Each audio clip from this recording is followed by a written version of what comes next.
오후의 시작 세상의 모든 정보. 안녕하세요. 오늘부터 진행을 맡은 아나운서 임지웅입니다. 하루의 딱 중간 좀 나른해지고 또 지치기 쉬운 시간이잖아요. 알찬 정보로 이 시간 가득 채워드리도록 하겠습니다. 앞으로 잘 부탁드리겠습니다. 지난 주말 그야말로 혼란의 연속이었습니다. 국민의힘 지도부가 대선 후보 교체를 시도했는데 당심이 제동을 걸면서 최종적으로 김문수 후보가 국민의힘 대선 후보로 최종 확정됐습니다. 이로써 21대 대통령 선거는 이재명 더불어민주당 후보, 또 이준석 개혁신당 후보 등 3자 대결로 압축됐는데요. 오늘부터 22일간 공식 선거운동에 돌입한 대선 주자들 소식 잠시 뒤 오늘의 뉴스에서 자세히 살펴보겠습니다. 청취자 여러분의 책장을 채워드리는 시간 이다혜의 북마크. 오늘은 5월 15일 스승의 날을 앞두고 읽어보면 좋을 책 추천해드릴 예정인데요. 궁금한 분들 계속해서 함께해 주시기 바라고요. 저희 방송은 KBS 1라디오 유튜브 채널을 통해서도 실시간으로 시청과 참여하실 수 있습니다. 많은 관심 부탁드리면서 KBS 세상의 모든 정보 지금 시작합니다.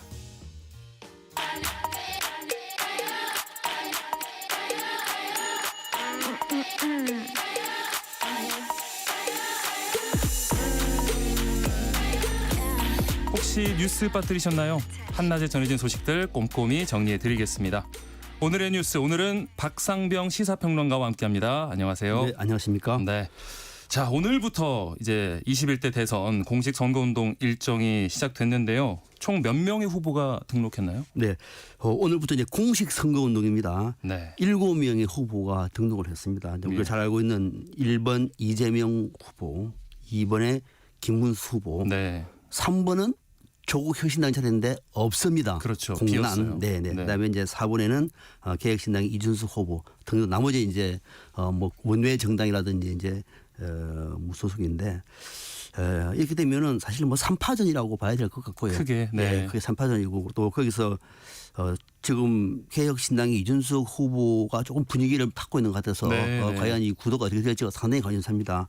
네. 이재명 후보는 자산이 30억 8,914만 원을 신고했습니다. 성남에 아파트가 있고요. 김문수 후보는 관악구 아파트 포함해서 10억 6,561만 원. 네. 상대적으로 좀 적죠. 적고요. 네, 이준석 후보는 노원구에 아파트가 있습니다. 옛날에 노원구에서 국회의원 출마됐으니까 그렇죠. 네. 14억 7,089만 원을 신고했습니다. 전과 기록을 보니까 이재명 후보 3건, 네. 김문수 후보도 과거에 학생 노동운동할 때 3건 이렇게 있었고 나머지는 이준석 후보는 없었고요. 중앙선관위가 밝힌 내용을 보니까 이번에 투표용지가 보통 대선 때 뭐 10명 하면 길지 않습니까? 그렇죠. 이번엔 그렇죠. 그 정도는 아닙니다. 네. 7명이라서 21.6cm가 될 것이다. 생각보다 이렇게 길지 않을 것 같습니다. 네. 예. 이제 오늘부터 시작해서 공식 선거운동이 다음 달 2일까지 이어지는데 주요 후보들이 어떤 행보를 보이는지 오늘의 뉴스에서 발빠르게 전해드리겠습니다. 첫날인 오늘은 더불어민주당 이재명 대선 후보 광화문 청계광장에서 일정을 네. 시작했네요. 네, 그렇습니다. 네. 대선 후보들의 첫 이미지 네. 어디서 유지하느냐, 무슨 발언을 하느냐 이게 제일 중요한 거거든요. 그렇죠. 네. 네. 이재명 후보가 청계광장 광화문입니다. 왜 네. 그럴까요?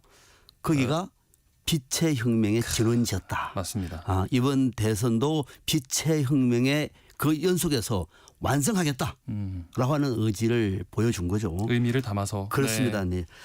이번에 선거운동 컨셉도 경청과 통합으로 잡았는데 이거는 경청은 좀 더 낮은 자세, 통합은 아무래도 이재명 후보의 약점하면은 좀 분열적이고 또 어떻게 보면은 다수당의 어떤 그 질주 뭐 이런 것들 때문에 통합에는 좀 장애가 되는 건 아니냐 이런 얘기 있었는데 아니다. 내가 네. 통합을 주도하겠다 이렇게 메시지를 잡았고요. 그러고 난 다음에 오늘 성남 판교 화성 동탄으로 이동을 합니다. 예. 그래서 이제 뭐 K혁신, K반도체 또 저녁 때는 대전으로 가지고 K과학기술 뭐 KKK로 나오고 있습니다. 네. 네. 특히 이재명 후보는 이게 뭐 정치 테러와 관련해서도 철저하게 준비하고 있다 그래요. 예. 내부에 들려오는 얘기는 혹시 우발적인 범죄도 있을 수 있고 또 뭐 러시아 뭐 총기가 들어가는 이런 얘기도 있어서 네. 상당히 준비를 하고 있다 그럽니다. 오늘 이재명 후보의 메시지 중에 하나는 청계광장에서 이런 발언을 했습니다. 저는 민주당 후보인 동시에 내란 종식과 위기 극복, 국민의 행복을 갈망하는 모든 국민의 후보로서 이번 선거에 임하겠습니다. 더 낮은 자세로 대통령의 1사명인 국민 통합에 확실하게 앞장서겠습니다. 이런 네. 말을 했습니다. 네. 네, 첫날부터 또 통합을 강조하면서 네, 네. 일정을 시작했고요. 네, 네. 국민의힘 김문수 후보는 가락시장에서 시작을 하면서 시장 대통령이 되겠다 이런 또 발언을 했어요. 네, 그 시장 아무래도 이 가락시장 하면은 서울에서는 그래도 일반 서민들 그 이미지가 강하지 않습니까? 예. 실제로 김문수 후보는 학생 때도 그렇고 그 이후에서도 노동운동하면서 노동자 서민을 강조해왔고 네. 본인도 그렇게 살아왔습니다. 네. 가장 큰 강점이라고 볼 수 있는 거죠.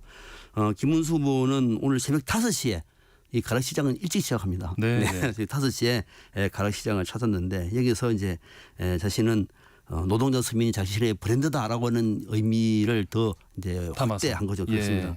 여기서 김문수 후보 얘기는 어려움 속에서 힘들게 밤잠을 안 자고 일하시는 여러분의 땀과 노고가 반드시 열매를 맺을 수 있도록 저는 더 낮은 곳에서 더욱 뜨겁게 여러분들을 섬기겠습니다. 이런 네. 말을 했습니다. 예. 뭐 가락시장에 간 이유는 충분히 우리가 이해할 수 있을 것 같고요. 또 오늘 김문수 후보 쪽에서 공약을 제시를 했는데 10대 공약이 이제 대표적인 공약 아닙니까?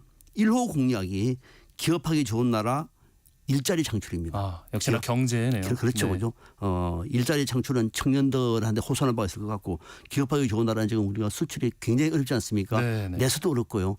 기업하기 좋은 나라. 이런 보수 후보로서는 저는 당연한 거라고 보고요. 김문수 후보가 그걸 결정했고 2호 공약은 이제 AI. 에너지 뭐 예. 이쪽에 중점을 놓으면서 대한민국의 새로운 먹거리를 만드는데 혼신의 힘을 쓰겠다 이렇게 얘기를 했습니다. 오늘 가락시장에서 성공을 마친 뒤에는 이제 대전에 있는 국립현충원으로 갑니다. 네. 여기 가서 제2연평해전 또 연평도 포격전에서 전몰자 또 천안함 46용사들이 있지 않습니까? 여기에서 묘역을 참배를 하고 대구에 가서는 또 서문시장을 방문해서 역시 또 시장을. 그렇죠. 네. 그런데 또 서문시장은 또 보수의 심장부 아니겠습니까? 네, 네. 그래서 다시 이 지지 세력을 확실하게 이번에 견인하고 오겠다. 뭐 이런 의지를 보이고 있는 겁니다. 네, 우여곡절이 좀 많았던 만큼 좀 발빠르게 움직이는 모습을 네. 보이고 있고요. 네, 네. 개혁신당 이준석 후보는 첫 일정 전라남도 여수 국가산업단지를 찾았어요. 네. 네. 이준석 후보는 사실 어디를 갈까 저도 좀 궁금했거든요. 네네. 저는 예상 못했습니다. 아. 호남으로 갈지를 몰랐어요. 그 지방 갈지는. 이번에 전라남도 여수 국가산업단지에 갔는데 첫 일정을 왜 이렇게 했을까? 세 가지 의미가 있습니다. 네. 하나는 지방입니다. 그죠? 지방. 그렇죠. 또 하나는 그중에서도 호남입니다. 예. 거기다가 산업단지예요. 그렇죠. 이거는 이준석 후보가 그동안에 정치 행보를 보이면서 공들여왔던 부분이 다 포함되어 있습니다. 아하. 국민의힘 후보 중에서 가장 호남에 대해서 적극적으로 행보에 나선 사람이 이준석 후보예요. 그래서 중도층이 넓고 네. 또 더 나아가서 국민님 안에서는 보기 드물게 호남의 경쟁력이 있는 인물입니다. 예, 이번에 예. 호남에 간 겁니다. 네. 또 수출이라든지 경제와 관련해서는 아무래도 수도권보다는 지방이 어렵거든요. 그래서 여수를 간 것이고요. 그렇죠. 지금도 수출도 떨어지고 뭐 내수와 관련해서도 굉장히 어려우니까 산업단지를 방문해서 수출 경쟁력을 끌어올리겠다 이런 의미가 반영이 되어 있는 겁니다. 네. 이준석 후보도 이렇게 설명했습니다. 왜 여수 산업단지를 찾았습니까? 아니 기자가 물어보니까 대한민국의 가장 위기가 무엇인지 대한민국 대통령이 당선되려면 무엇을 할지를 제 의지로 드러내기 위함입니다. 대한민국 수출을 이끌고 지금까지 국가 성장을 이끌어왔던 2차 산업단지들이 다시 한번 재도약할 수 있도록 많은 고민을 해서 해법을 제시하겠습니다. 이렇게 그 배경도 설명을 했습니다. 네, 이 후보들마다 각자 좀 자신 있는 분야 혹은 자신의 어떤 특징, 특성을 잘 나타낼 수 있는 곳을 네. 첫 일정 장소로 네, 찾았습니다. 그렇습니다. 네, 네. 자, 한낮의 교양 파트너 세상의 모든 정보 함께하고 계시고요. 7명 후보 중에 결국에는 마지막으로 후보 등록을 한 국민의힘 김문수 후보. 주말에 뭐 낭만 위기에 처했다가 그야말로 기사회생했어요. 네, 그렇습니다. 네. 토요일 밤 일요일까지 밤이 길었습니다. 네, 아마 김문수 후보도 한 잔도 못 잤을 것 같고요. 그렇죠. 또 국민의힘을 지지했던 분들도 어떻게 되는 것인지 결과를 서로가 다 예상할 수 없는 상황 속에서 예, 결국은 이제 김문수 후보로 결정이 됐고 오늘부터 선거운동에 들어갔는데 10일 자정에 소집된 국민의힘 비대위는 김문수 후보의 자격을 박탈했어요. 맞습니다. 네, 뭐 경쟁력이 떨어지고 후보 단일화 등등 얘기를 하면서 그리고 한덕수 전 총리가 새벽 3시 20분에 네, 새벽입니다. 낮이 아니고요. 새벽 중에 이례적으로 예, 네, 3시 20분에 자신이 입당도 하고 대선 후보로 등록을 했습니다. 바로 이제 등록이 됐고요. 여기서 아마 상당히 당원들이 반발한 것 같아요. 네. 이게 뭐 하는 거냐. 기네스북에 올려라. 이게 쿠데타 아니냐 이런 얘기가 많았거든요. 네. 새벽 3시 20분에 아무리 시간이 없다고 하더라도 이거는 좀 해도 너무했다는 비판이 많았습니다. 네. 아무튼 이런 상황에서 이제 바로 끝나고 난 다음에 이제 당원 투표에 들어갔는데 당원들이 여기서 반발한 거예요. 이거는 아니다. 당 지도부가 해도 너무한다. 그리고 한덕수 후보를 간다고 하더라도 압도적으로 뭐 이긴다는 보장도 없는데 왜 이렇게 하느냐 이런 반발이 많았기 때문에 부결이 됐습니다. 네. 그래서 김문수 후보가 이제 후보로 확정이 된 거거든요. 그렇습니다. 김문수 후보도 당원 투표 들어가기 직전에 기자회견을 하셨습니다. 여기서 야밤에 정치 쿠데타가 벌어졌습니다. 지지를 호소했습니다. 네. 이것이 저 통했다 봅니다. 당원들에게. 그렇습니다. 네. 권영세 비대위원장은 그 즉시 그냥 사퇴를 했고요. 국민의힘 이제 본격적인 이제 대선 준비에 들어갔는데 과연 이렇게 당이 어려웠던 이 상황을 다 정리를 해서 탄핵된 힘으로 대선에 나설 수 있을지 조금 더 상황을 지켜봐야 되겠습니다. 네, 이 뭐 주말 동안도 그렇고 그 전부터 있었던 이런 대선 후보 교체 논란 일단은 일단락이 됐는데 이 국민의힘 당내 여지는 좀 계속될 것 같습니다. 그렇습니다. 지금도 네. 그렇습니다. 예. 다 말은 안 하지만은 내부적으로 김문수 후보에 대한 불만이 있는 것이고요. 또 한덕수 후보를 지지했던 사람들 중에서는 이거는 아니다라고 하면서 당 지도부가 좀 굉장히 공격을 받고 있어요. 예. 한덕수 전 총리는 조금 전 나온 뉴스를 보니까 선대위원장에 고사했다 그럽니다. 아, 네네. 예, 선거를 하시는 분이 해야 되지 제가 무슨 그럴 영역이 안 된다 뭐 이런 어떤 뜻으로 보입니다. 네. 지금 당 지도부에는 김용태 의원이 비대위원장이 됐어요. 지금 내정된 상태인데 당내에서 35세 가장 젊은 그렇죠. 정치인이고요. 네. 또 당의 어떤 개혁성을 상징하는 인물입니다. 네. 아마 이것을 보면은 김문수 후보가 대선 때를 포함해서 당의 변화와 좀 쇄신의 동력을 살릴 것 같다. 뭐 이런 평가가 많이 나오고 있습니다. 예. 이런 가운데 어제 이제 김 후보에 대한 지지를 호소했던 윤 전 대통령 오늘 세 번째 형사 재판을 받는데 법원에 출석했죠. 네, 출석했습니다. 네. 오늘 쟁점도 이제 지하 통로로 안 가고요. 네. 지상으로 오늘 갔습니다. 그리고 그렇습니다. 특혜는 안 된다. 맞는 얘기죠. 예. 또 국민 여론도 그렇고 지상으로 갔는데 그러니까 지상으로 가면 또 취재진들이 이제 앞에 포토라인에 쭉 대기하고 있지 않습니까? 그렇죠. 네. 무슨 말을 할까 같아서 궁금했는데 기자들 물어봤습니다. 비상계엄 선포에 대해서 사과하실 생각이 있습니까? 물어봤더니 아무 말도 없이 그냥 법적으로 들어갔습니다. 네. 할 말이 없다고 봐야 되겠죠. 그죠? 네. 네. 그래서 오늘 재판은 내란죄 우두머리 혐의에 대해서 1차적으로 재판을 받고 여기에 대해서 또 검찰이 지난 2일에 직권남용 권리에서 방해로 추가 기소를 했습니다. 그렇죠. 같은 사건이기 때문에 이걸 병합해서 오늘 재판하는 겁니다. 예. 윤석열 전 대통령은 지난 11일 날 페북에 김문수 후보가 되고 난 다음에 6.3 대통령 선거는 정권 교체의 문제가 아니라 자유 대한민국의 체제를 지킬 것인지 무너뜨릴 것인지 생사의 기로에 선 선거입니다 하면서 제 마음은 여전히 국가와 당과 국민에게 있다. 김문수 후보의 지지를 호소한 그런 페북 글도 올렸습니다. 네, 글은 남기고 기자들의 질문에는 또 답을 안 했어요. 네, 네. 그런가 하면 오늘 더불어민주당 이재명 대선 후보의 배우자 김혜경 씨에 대한 이 항소심 선고도 열릴 예정인데 민주당에서는 이 재판을 대선 후로 미뤄야 한다 이렇게 주장하고 있잖아요. 네, 그렇습니다. 미뤄야 되는데 아마 오늘은 김혜경 여사가 항소심이기 때문에 받을 수밖에 없을 것 같고요. 오후 정도쯤 되면 대충 결과는 나올 것 같은데 네. 1심에서는 벌금이 150만 원이거든요. 네. 150만 원인데 오늘 오후 2시에는 이제 항소심 공판에서는 어떤 결론이 나올지 봐야 되겠습니다만 사실 이번은 2021년 대선 때 얘기예요. 이번 네. 대선이 아니고 네, 네. 끝난 대선 얘기거든요. 그때 이제 김혜경 여사가 당내 경선을 할 때 근데 민주당의 당내 경선을 할 때 서울 한 식당에서 뭐 민주당의 전현직 국회의원 배우자 3명 네. 또 자신의 운전기사, 수행원 등등해서 6명한테 법인카드로 경기도 법인카드로 10만 4천 원 상당의 음식을 제공했다. 10만 4천 원입니다. 그렇죠. 100만 원이 아니고요. 네. 이 혐의로 이제 재판을 받게 됐는데 그 이후에 김혜경 여사는 처음 이 사실을 알았을 때 너무 놀라고 화가 많이 났으나 지난해부터 재판 받으면서 제가 세심하게 살피지 못한 점은 또 제 풀찰이었습니다. 이렇게 사과를 했습니다. 과연 어떤 결과가 나올지는 좀 지켜봐야 되겠습니다만 네. 이번에 설사 어떤 결정이 나온다고 하더라도 김혜경 여사가 최종 대법원 판결까지는 이번 선거 전에는 하기 어려워요. 네. 이것도 결국은 대선 이후로 넘어갈 것 같고요. 또 이재명 후보한테 대해서도 위정교사 혐의로 항소심이 이달 20일 날 예정돼 있지 않습니까? 그렇죠. 이것도 연기가 됐습니다. 대선 네, 이후로. 네. 전체적으로 이재명 후보 쪽에서는 대선 전에 사법리 사건은 거의 대부분 해소된 상태에서 대선을 치르게 된 것 같습니다. 예. 진짜 방금 말씀해 주신 그런 연기도 그렇고 예. 얼마 전에 있었던 이 선거법 사건, 이재명 후보의 선거법 사건 파기환송 결정도 있었고 이 사법부 내에도 계속해서 여진이 있는 모양입니다. 예, 그렇습니다. 네. 이게 지금 민주당에서는 지금 벼르고 있습니다. 그럼 그만큼 대부분 또 부담이 클 수밖에 없는 것이고 우리 이 헌정사상 초유의 문제거든요. 그렇죠. 네. 내일 모레 14일 날 조희대 대법원장을 상대로 하는 이른바 대선 개입 의혹 청문회가 열려요. 네. 대선 개입 의혹입니다. 네. 이렇게 아예 이름을 박아버렸습니다. 그냥 예. 이 청문회를 열었는데 이날 조희대 대법원장 그리고 그날 참여했던 12명 대법관들 전부 다 정인으로 채택이 됐습니다.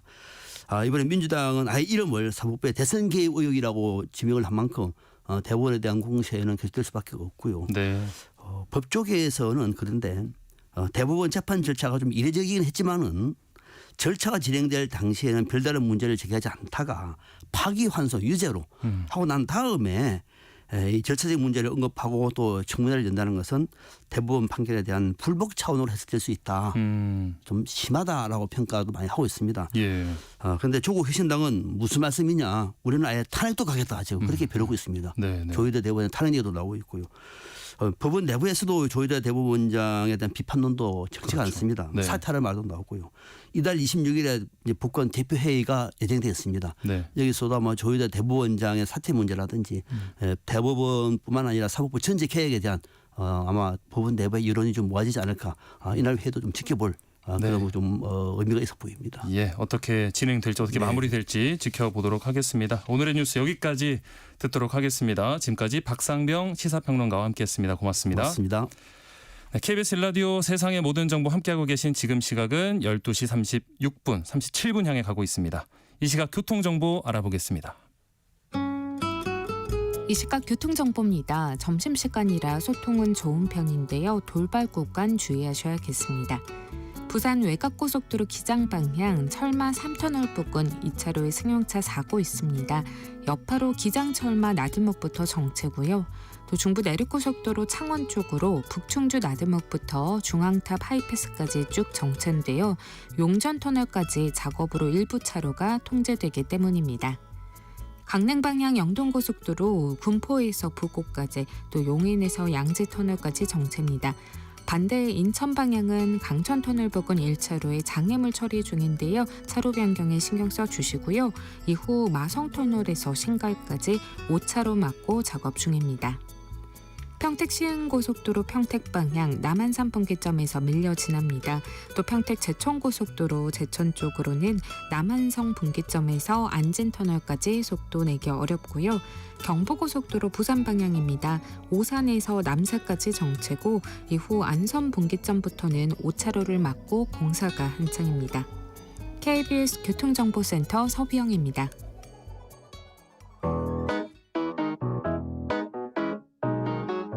세상의 모든 정보는 청취자분들의 관심과 참여를 기다립니다. 방송 들으시면서 궁금한 점이 있거나 의견 공유하고 싶은 분들 계시면 문자 보내주세요. 추첨을 통해 모바일 쿠폰 보내드리겠습니다. 참여하실 번호는 샵 9730이고요. 짧은 문자 50원, 긴 문자 100원의 이용료가 부과됩니다. 콩 게시판을 통해서는 무료로 참여하실 수 있고요. KBS 1라디오 유튜브 채널을 통해서도 실시간으로 시청 참여하실 수 있습니다. 최근 정치도 그렇습니다만 경제도 좋은 소식을 찾기가 어렵습니다. 이 계엄 사태와 또 관세 충격에 올해 1분기 경제 성장률이 마이너스 0.2%가 나올 만큼 최근 성장률이 가라앉고 있는데요. 당장의 성장률도 문제지만 중장기 성장률 전망도 역시나 어둡습니다. 이대로면 15년 뒤인 2040년쯤부터는 잠재 성장률이 0%일 수 있다 이런 전망도 나오고 있거든요. 저성장을 넘어서 제로 성장까지 가시화되고 있는 한국 경제 상황 KBS 김준범 기자와 함께 자세히 얘기 나눠보겠습니다. 안녕하십니까? 네, 안녕하세요. 예. 일단 2040년쯤부터는 잠재 성장률이 0% 가까이 될 것이다. 네. 어디서 이런 전망을 내놓은 건가요? KDI 네. 뉴스에서 자주 들어보셨죠? 한국개발연구원. 한국개발연구원 말 그대로 정부에 있는 국책연구기관입니다. 우리 예. 뭐 경제 성장률 얘기 나올 때 뭐 LG경제연구원, 뭐 삼성경제연구원 이런 민간 경제연구원들이 전망하기도 하고요. 네. 국책연구원도 전망하기도 하는데 한 가지 재밌는 게 있어요. 기본적으로 민간 연구원들은 좀 짜게 봅니다. 성장률을. 그리고 네. 국책연구원은 좀 후하게 보는 경향이 있어요. 아무래도 정부가 책임을 지고 네. 그 정부에 소속돼 있는 연구기관이니까 좀 높여 잡는 경향이 있는데 네네. 그 국책연구원마저도 2040년대에는 잠재 성장률이 0% 정도 될 거다라고 보고서를 지난주에 발표했습니다. 예. 지난주 나온 보고서가 제목이 잠재 성장률 전망과 정책적 시사점이란 얘기인데 지금 2025년이잖아요. 그래서 2040년대를 지나서 2050년까지 정확히 25년 동안 한국의 잠재 성장률이 어떨 것이다라는 걸 이제 전망을 했고 가장 마지막 부분에 있는 2041년부터 2050년 즉 2040년대에는 네. 잠재 성장률이 한국의 잠재 성장률이 0.1%가 될 거다라고 전망을 했습니다. 그 정도면 진짜 완전 멈춰서는 단계까지 가는 느낌인데 그렇죠. 사실 경제 성장률은 저희가 많이 들어봤지만 잠재 성장률이 정확히 어떤 건지 조금 헷갈리거든요. 잠재가 중요한 건데 우리 쉽게 얘기해서 뭐 학생이나 뭐 선수들 잠재력. 저 친구는 참 잠재력은 뛰어나. 네. 하지만 뭐 지금 좀 뭐 건강 상태가 안 좋아서 혹은 지금 선생님이나 코치를 잘못 만나서 혹은 뭐 스폰서가 없어서 충분한 자원이 없어서 실력은 없지만 네. 저 친구는 그 반대의 조건만 붙으면 얼마든지 실력이 나올 거야. 그걸 이제 잠재력이라고 하잖아요. 그렇죠. 잠재 성장률도 마찬가지입니다. 그 나라 경제 어떤 특정 국가의 기초 체력, 기초 실력이라고 보면 되고요. 조금 더 학문적으로 정의하자면 한 나라의 노동, 자본, 기술 이게 이제 경제를 이루는 세 축인데 네. 한 나라의 노동, 자본, 기술을 총동원했을 때 그 나라가 발휘할 수 있는 성장률을 잠재 성장률이라고 하는 거예요. 네. 그게 0.1%라는 얘기니까 한국은 이제 코리아는 2041년이 되면 우리가 가진 모든 실력을 다 끌어 모아서도 0.1% 성장한다는 겁니다. 근데 잠재력이란 제가 그 비유해서 말씀드렸지만 사람도 그렇지만 나라도 잠재력을 늘 발휘할 수는 없어요. 갑자기 부상을 당한다든지 갑자기 날씨가 안 좋다든지 갑자기 뭐 돈이 떨어졌다든지 이러면은 잠재력보다 실력이 안 나오는 거거든요. 그렇죠. 마찬가지입니다.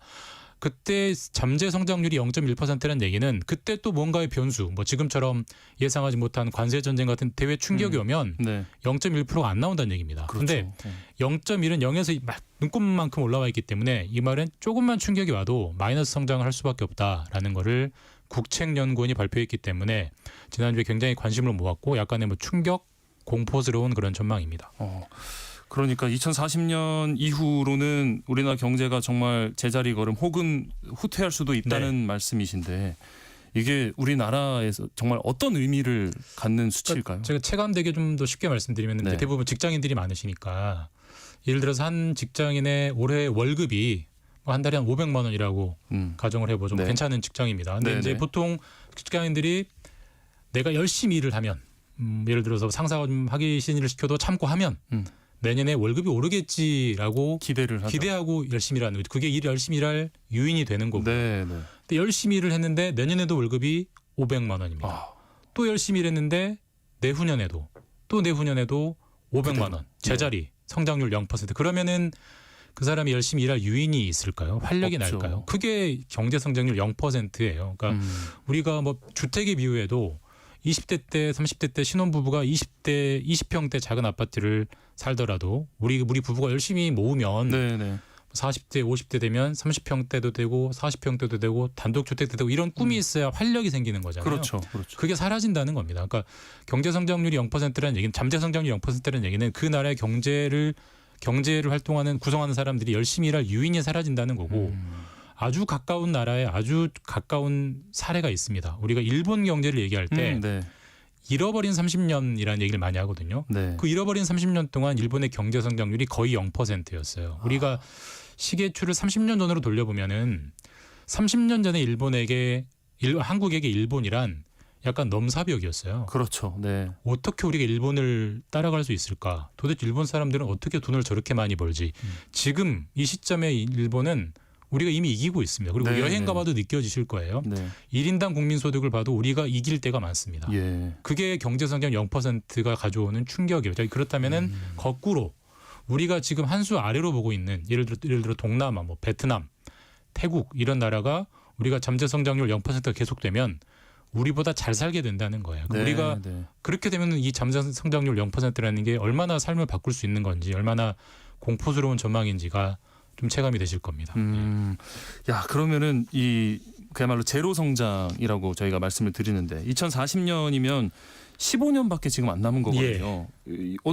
어떻게 이런 전망이 나오게 된 걸까요? 가장 큰 이유가 뭘까요? 지금 이제 2025년부터 2050년까지 세 구간으로 쪼개가지고 전망을 했는데요. 네. 2025년부터 2030년까지 단기 전망이죠. 예. 그때는 잠재 성장률이 1.5%로 봤습니다. 그리고 네. 2031년부터 2040년, 2030년대는 0.7%, 그리고 2041년부터 2050년 그게 문제의 0.1%인데 네.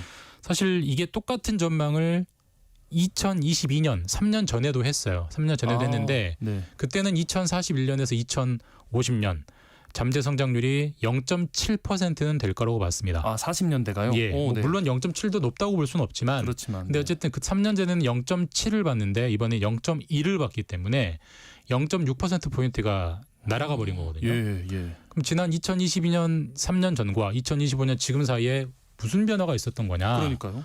뭐 우리가 전혀 예측하지 못한 깜짝 놀랄 변화는 없었습니다. 차라리 그런 게 있었다면 다행이에요. 왜냐하면 그것만 딱 제거하면 그렇죠. 네. 다시 회복할 수 있다는 거니까. 변수만 그게 아니고 제거하면. 네. 우리가 다 아는 문제가 조금씩 악화된 겁니다. 일종의 이제 질환으로 치면 만성 질환이 점점 심해지는 건데 네. 우리가 어느 나라의 경제가 성장할 수 있는 요인은 크게 세 가지로 분리를 해요. 네. 노동, 자본, 그리고 생산성인데 네. 그러니까 노동은 예를 들어서 이런 겁니다. 공장에 100명이 일을 하는 공장이 있고요. 근데 네. 여기 직원을 200명으로 늘리면 네. 꼭 2배는 아니더라도 당연히 생산물이 늘어나겠죠. 많아지지 않겠습니까? 예.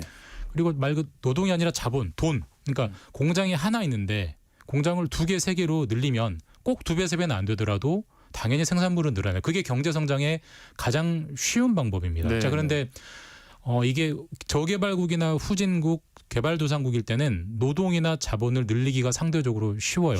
왜냐하면 인구도 많고 출생률도 높고 그다음에 워낙 돈이 없기 때문에 돈을 조금만 부어도 돈 부은 티가 나고. 네. 자, 그런데 우리나라처럼 이제 어느 정도 성숙한 단계에 이르면은 노동이나 자본을 투입하기가 쉽지가 않습니다. 일단 출생률이 떨어지죠. 그렇죠. 우리가 뭐 유독 심하게 떨어지긴 합니다만 기본적으로 선진국이 되면 출생률이 떨어집니다. 사람이 잘 먹게 되면 잘 살게 되면 나의 삶의 질을 생각하기 때문에 기본적으로 예를 덜 나는 경향이 있고요.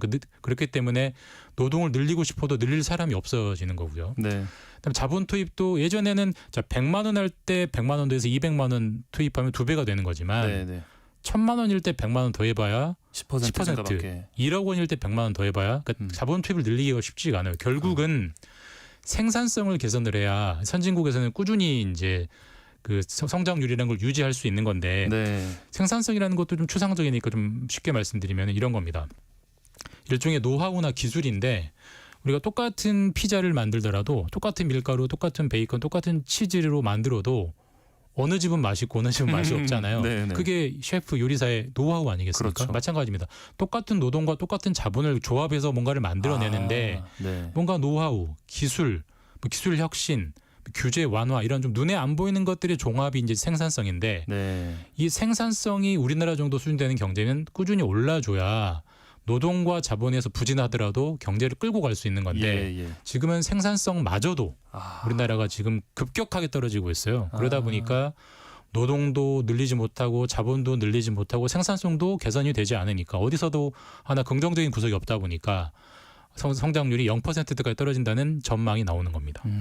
지금 노동과 자본, 생산성 세 가지 요소를 말씀을 해주셨는데 노동 투입이 줄어드는 이유는 아까 말씀해주신 것처럼 뭐 저출산이나 또 고령화의 이유가 있잖아요. 우리나라가 어느 정도 지금 수준인 걸까요? 뭐 작년에 우리가 그 출생률이 0.7명대였으니까 네. 올해는 조금 나아진다고는 합니다만은 아직도 올해 나아진다고 해도 예상이 0.8명대거든요. 그러니까 보통 우리가 경제 인구를 칠 때 전체 인구보다도 더 중요한 거는 경제 활동 인구. 그러니까 생산을 할 수 있는 인구가 중요한 거거든요. 그렇죠. 보통 경제학에서는 15세부터 64세. 그러니까 젊은 인구가 중요한 건데 지금 15세부터 64세가 지금 최근에는 한 3,600~700만 명 정도 돼요. 우리나라 인구가 5천만인데 3,600~700만 정도가 생산 가능 인구, 경제 활동을 하는 인구인데 이게 2040년대 정도 되면은 2,500만 명까지 줄어듭니다. 예. 그러니까 1,200만 명이 그냥 사라져 버린 거예요. 네. 그러다 보니까 뭐 노동 투입을 늘리고 싶어도 늘릴 도리가 없고 이거는 네. 뭐 출생률이 개선되지 않는 한 그냥 다가올 공포입니다. 다가올 정해진 미래. 네. 그리고 아까 또 생산성 말씀도 해주셨습니다. 우리나라의 이 경제 선진국에 가까워지고 몸집이 커지는 만큼 이 생산성을 더 길러야 된다, 키워야 예. 된다고 하셨는데 어떤 상황입니까? 지금? 그러니까 지금 이제 최근 20년 동안 정말 급격하게 악화되고 있는데 2001년부터 2010년 그때 2000년대 초반에 10년을 보면은 그때 우리나라 경제가 평균 4.7%씩 성장을 했습니다. 네. 지금 보면 참 꿈의 숫자인데 그러니까요. 네. 그 4.7 중에 1.9를 생산성이 담당을 했어요. 한 40%를 생산성이 맡아줬습니다. 네네. 근데 최근 10년, 올해가 2025년이니까 2015년부터 2024년 작년까지는 성장률이 2.5%입니다. 평균. 네. 물론 많이 2.5. 떨어졌죠. 예. 떨어졌지만 이 중에서 생산성이 0.6 정도를 맡아주고 있습니다. 비율로 치면은 24%예요. 네. 그러니까 2000년대 초반만 해도 우리 경제 성장의 40%는 생산성이 맡아줬는데 최근 10년은 24%밖에 못 맡아줘요. 그러면은 생산성이 줄어든 만큼 노동이나 자본을 늘리면은 보충이 되겠죠. 근데 네. 아까도 말씀드렸지만 노동은 투입할 인구가 없고 그렇죠. 어디서 뭐 인구를 사오지 않는 한 그건 불가능한 거고 네. 자본은 우리가 이미 상당히 부자가 돼버렸기 때문에 자본을 늘린다는 건 거의 불가능해요. 그렇기 때문에 지금 생산성마저도 그나마 버텨줬던 생산성마저도 지금 고꾸라지고 있으니까 사실 지금 좀 답이 잘 안 보이는 뭐 그런 상황이죠. 그러니까 들을수록 사실은 진짜 좀 우울해지는 이 소식인데 그래도 15년이란 시간이 어떻게 보면 아직 많이 남았다고 예. 볼 수도 있잖아요. 지금이라도 뭔가 손을 쓰면 나아질 수 있지 않을까 싶은데 가장 시급한 게 뭘까요? 그러니까 아까 제가 말씀드렸지만 어쩌다 이렇게 됐느냐 네. 무슨 깜짝 놀랄 만한 사건이 있었던 게 아니다. 네. 차라리 그렇다면 다행이다. 그러니까 그것만 제거해버리면 되는 거니까. 네. 마찬가지로 해법도 다 아는 얘기예요. 그러니까 사실 다 알면서도 우리가 해결을 못하는 건데 예. KDI도 보고서를 쭉 읽다 보면은 좀 말미에 가면 좀 그러니까 상황이 굉장히 심각한 건 알겠는데 이제 그래서 어쩌자는 거야 이쪽 부분으로 가면은 약간 좀 허망하긴 합니다. 왜냐하면은 다 아는 얘기를 하는 거거든요. 그러니까 일단 노동 투입을 개선하는 방법은 출생률을 올리는 수밖에 없습니다. 쉽지 않은데요. 근데 정말. 이게 네. 뭐 이게 왜 출생을 안 하는 거냐, 뭐 이게 뭐 월합, 그러니까 일과 가정의 양립부터 뭐 네. 엄청나게 많은 지원, 요인이 있잖아요. 네, 네.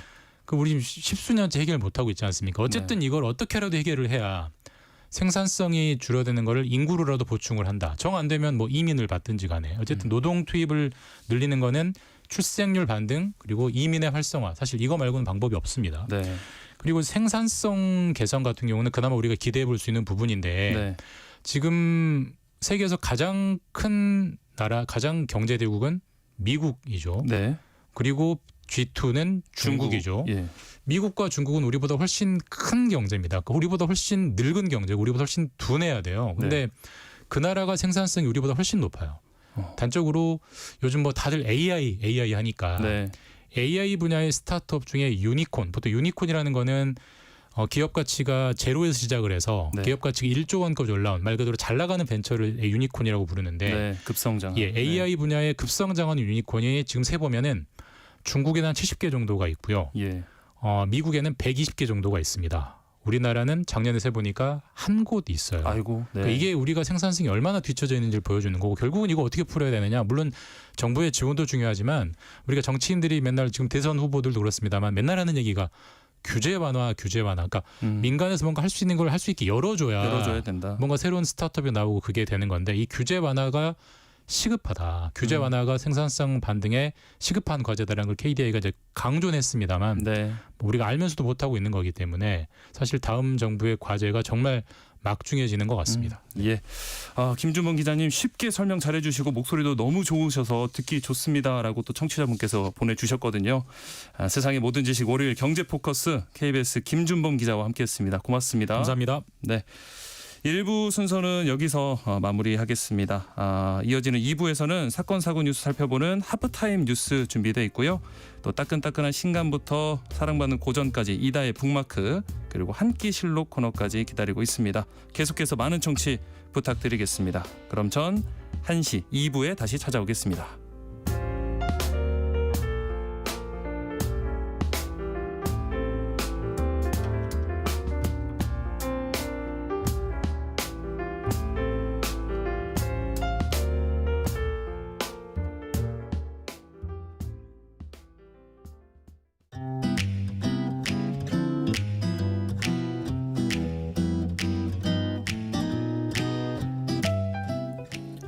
안녕하세요. 바른말 고운말입니다. 노력을 많이 한 끝에야 비로소 결과를 얻게 되는 경우가 있는가 하면 또 어떤 경우엔 큰 노력을 안 하고도 운 좋게 소득을 얻게 되기도 합니다. 우리 고유어 중에 후자와 관련된 표현으로 먹을 알이란 말이 있는데 이것은 그다지 힘들이지 않고 생기거나 차지하게 되는 소득을 뜻합니다. 예를 들어 장터 여기저기를 쫓아다니다 보니 먹을 알도 붙고 심심하지 않아서 좋았다. 이렇게 말할 수 있습니다. 모가치라는 고유어 표현은 몫으로 돌아오는 물건을 뜻하는데요. 이와는 다르게 개인이 사사로이 차지하는 몫을 뜻하는 것으로 아람치라는 표현도 있습니다. 사사로이라는 부사는 공적이 아닌 개인적인 범위나 관계의 성질이 있게라는 뜻이지요. 회사 돈을 사사로이 챙기다.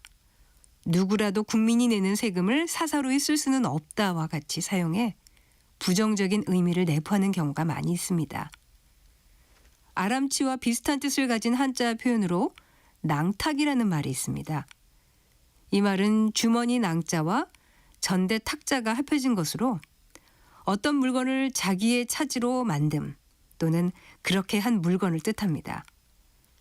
회사의 사정과 관계없이 자기 낭탁에만 몰두하는 사람들 때문에 상황이 더 어려워졌다. 이렇게 쓸 수 있습니다. 자기 것이 아닌 것을 제 것인 양 말하거나 행동하는 것은 모렴치라고 할 수 있죠. 지금까지 바른말 고운말 아나운서 국혜정이었습니다.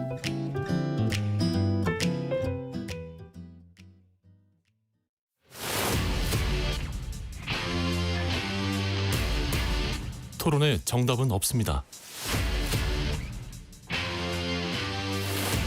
토론이 세상을 바꿀 수도 없습니다. 하지만 질문은 새로운 세상을 만들 수 있습니다. 질문으로 올바른 세상을 만드는 첫걸음.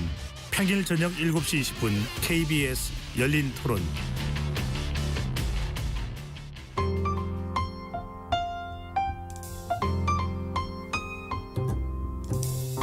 어떤 하루 보내고 계신가요?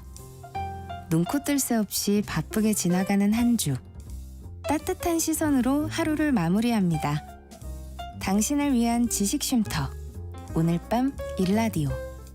월요일부터 금요일 매일 밤 10시 5분에 시작합니다.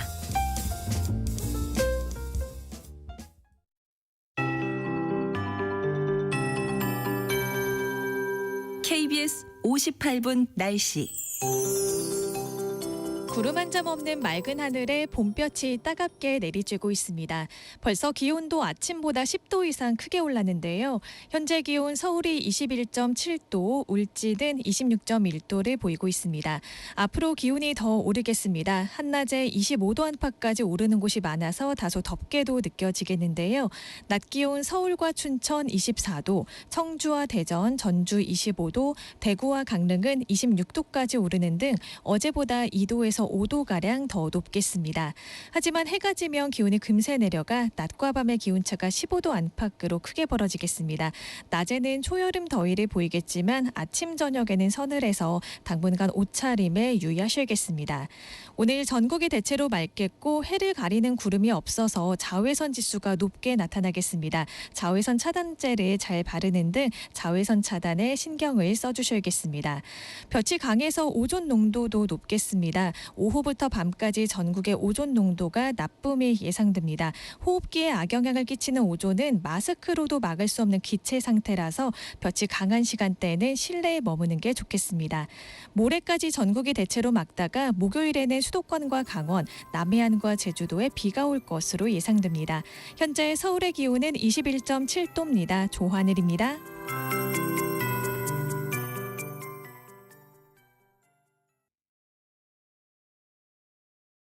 정성을 다하는 국민의 방송 KBS가 한시를 알려드립니다. AM 711kHz, FM 97.3MHz, KBS 1라디오입니다. HLKA.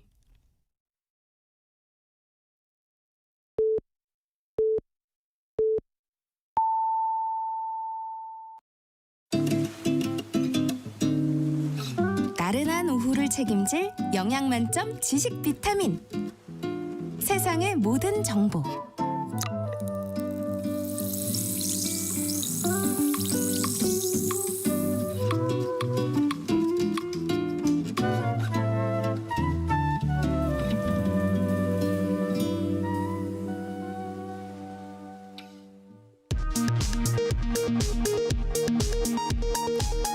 이 시각 라디오 정보센터 뉴스입니다. 21대 대통령 선거가 22일 앞으로 다가온 가운데 민주당 이재명 후보는 오늘 광화문에서 대선 출정식을 열고 공식 선거운동을 시작했습니다. 이번 대선은 거대 기득권과의 일전이라며 계엄 극복을 내세웠습니다. 국민의힘 김문수 대선 후보는 서울 가락시장에서 첫 유세를 시작하고 민생 경제 대통령이 되겠다고 약속했습니다. 개혁신당 이준석 후보는 과학기술 패권 경쟁 승리를 내세웠습니다. 내란 우두머리 혐의로 재판에 넘겨진 윤석열 전 대통령이 법원에 처음 도보로 출석했지만 취재진의 질문에 일절 답하지 않았습니다. 대통령 경호처 경호원들은 질문하는 취재진의 팔을 잡아 끌어 취재를 방해했습니다. 윤석열 전 대통령 부부와의 인연을 과시하며 각종 이권에 개입한 의혹을 받는 건진법사 전성배 씨가 오늘 정치자금법 위반 혐의 사건 두 번째 공판에 출석했습니다. 취재진의 질문에는 아무런 답변을 하지 않았습니다. 20년 넘게 옛 일본군 위안부의 참상을 알려온 위안부 피해자 이옥선 할머니가 어제 저녁 향년 97세를 일기로 별세했습니다. 정부에 등록된 위안부 피해 생존자는 6명이 됐습니다. 지금까지 라디오 정보센터 뉴스 정한나였습니다.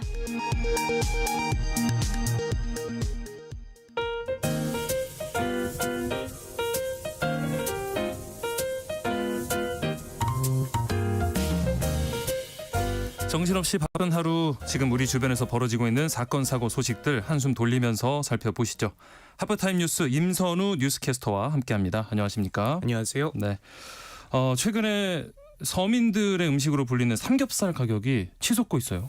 네, 삼겹살에 소주 한 잔 부담 없이 즐기기 좋은 단골 외식 메뉴죠. 네. 하지만 이제 서민을 위로하기에는 너무 비싼 음식이 돼버렸습니다.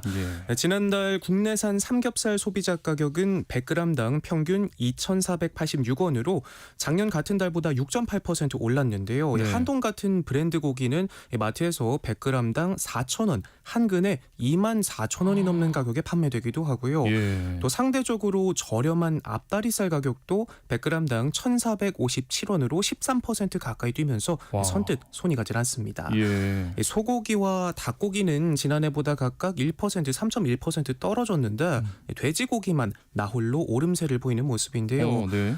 공급이 부족해서 수입고기 가격까지 올랐기 때문이라고 합니다. 부활절 연휴 등으로 유럽과 미국의 돼지고기 수요가 늘었고 여기에 환율 상승까지 더해지면서 수입 돼지고기 가격이 전년 대비 3% 넘게 뛰었는데 이 때문에 국내산 돼지고기까지 덩달아 올랐다는 겁니다. 예. 축산업계는 올 하반기까지 가격 강세가 이어질 것으로 내다보고 있고요. 또 필수 식재료인 계란 가격도 만만치 않습니다. 특란 한 판 가격은 평균 6,999원으로 1년 전보다 6% 가까이 올라서 평년보다 7% 가까이 높은 수준이고요. 수급에는 이상이 없지만 산지 가격이 급격히 치솟으면서 이래저래 밥상 부담이 커지고 있습니다. 예. 외식비도 만만치 않고 이렇게 장바구니 물가도 오르면서 대형마트에선 이른바 가성비 좋은 포장회가 또 불티나게 팔린다고 하는데요. 네. 지난 1월에서 4월 매출이 1년 전보다 최대 25%나 증가했다고 합니다. 네. 특히 연어, 참치, 광어 매출 3대장이 인기를 끌면서 연간 수산물 매출에서 회가 차지하는 비중도 30%에 육박할 정도로 높아졌다고 하는데요. 요즘 가족 넷이서 외식이라도 한번 할라치면 돈 10만 원은 우습게 나가는데 네. 마트에서 파는 통으로 된 회 사다가 직접 썰어 먹어보니까 가격도 괜찮고 맛도 괜찮더라고요. 네. 다만 요즘 날이 부쩍 더워지니까 날 것 드실 때 조심하셔야겠습니다. 돼지고기가 비싸지니까 회를 또 찾게 되시는 것 같은데 네. 이게 경제가 이렇게 어렵고 이런 지갑 사정이 어려워져서인지 고령층이나 취약계층 중심의 생계형 범죄가 또 늘어나고 있다면서요. 네, 길어지는 경기 침체 또 월급 빼고 다 오르는 고물가 때문에 최근 소액 절도 범죄가 급증한 것으로 나타났는데요. 네. 특히 10,000원 이하 초소액 절도 증가세가 가장 두드러졌습니다.